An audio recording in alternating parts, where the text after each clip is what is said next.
Организаторы круглого стола, представители молодежи отмечают необходимость налаживания взаимодействия между молодежными организациями Абхазии. Положительное влияние на эффективность и качество молодежной политики оказывает менталитет народа, его устойчивые моральные ценности. В то же время реализация воспитательной работы в отношении молодежи должна опираться на общечеловеческие основы мировосприятия, учитывать современные тенденции развития общества.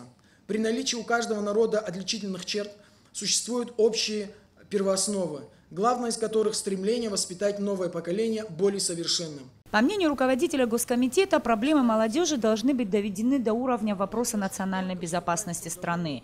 Выверенная молодежная политика закладывает серьезный фундамент будущего нашей страны, считает Аляс Авицба.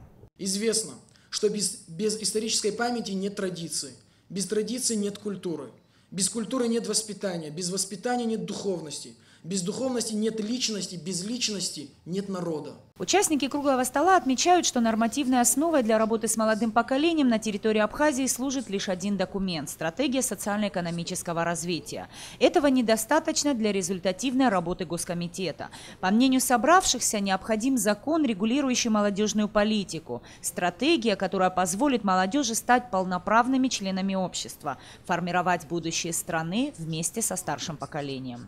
Помимо нормативно-правового регулирования отрасли, отсутствуют четкие стратегические задачи и целеполагания в сфере молодежной политики, что приводит к недопониманию по развитию идей и направлений государственной молодежной политики.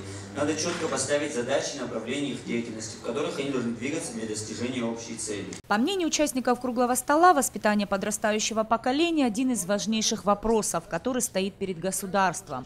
И от того, на каком уровне будет проводиться работа с молодежью, зависит будущее нашей страны. Нисфа Аршба, Беслан Джинджолия, Абхазское телевидение.